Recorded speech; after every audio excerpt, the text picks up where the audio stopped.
उज्जैन अंकपात मार्ग स्थित प्राचीन गोवर्धन सागर की जमीन को अतिक्रमण मुक्त कराने की मुहिम शुरू की गई है। बुधवार सुबह नगर निगम, राजस्व विभाग और पुलिस का संयुक्त अमला मशीनों के साथ यहां पहुंचा और गोवर्धन सागर के किनारे पर लगी गुमटियों को हटाने की शुरुआत की। इस दौरान खासा हंगामा भी हुआ।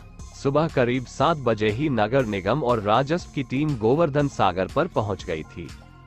गोवर्धन सागर की जमीन पर कब्जा कर गुमटियां संचालित करने वाले लोगों को देर रात ही नोटिस जारी कर दिए गए थे।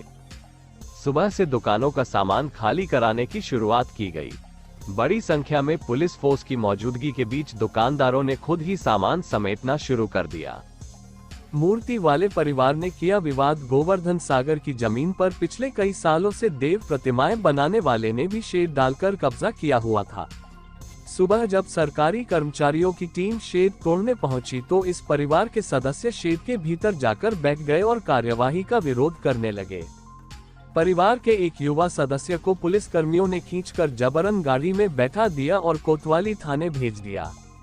इसके बाद महिला व पुरुष को भी बलात् बाहर निकालकर टीन शेड हटा दिया।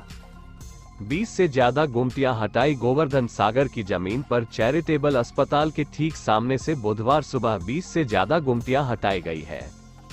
इनमें से कई लोग यहां जमीन की रजिस्ट्री होने का दावा कर रहे थे। हालांकि प्रशासनिक अधिकारियों ने एक नहीं सुनी।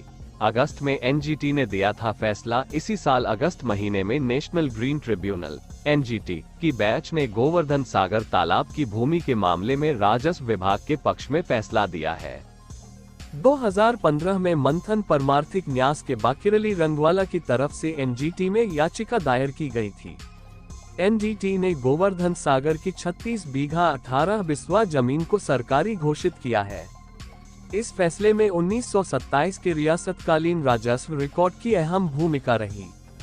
गोवर्धन सागर फिलहाल लगभग 27 बीघा जमीन पर है। इसकी शेष जमीन पर अवैध कब्जा हो चुका है। हमें एनजीटी नेशनल ग्रीन ट्रिब्यूनल द्वारा जो ऑर्डर्स हुए थे उसके अनुपालन में गोवर्धन सागर के जो आसपास कंस्ट्रक्शन है उस पर कार्रवाई करने के आदेश थे।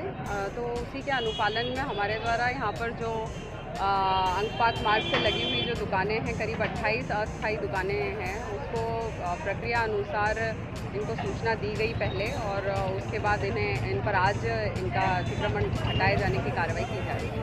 अभी तक कितनी दुकानों पर कार्रवाई हुई? अभी इनके द्वारा खुद भी खोला जा रहा है, अपनी जो 3 टप्पर हैं वो सब हटाए जा रहे हैं। बाकी निगम द्वारा यहाँ पर करीब अभी 8-10 दुकानें तोड़ी जा चुकी हैं और आगे कार्रवाई की जाएगी। नगर निगम और प्रशासन, राजस्व और पुलिस के द्वारा सभी लोगों की मिलकर कार्रवाई की जा रही है। ये जो अवैध अतिक्रमण है काफ़ी समय से था, तो वरिष्ठ अधिकारियों के निर्देशानुसार इसमें अतिक्रमण को हटाने की मुहिम लगातार की जा रही है। इसमें सर एक आदमी ने विवाद करने की कोशिश की थी, उसको भी उठाया। विवाद करने की कोशिश की थी तो शांति व्यवस्था बनाए रखने के लिए, और इसलिए उसको अभी पुलिस की हिरासत में लिया गया। राइट खबर मध्य प्रदेश को सब्सक्राइब करें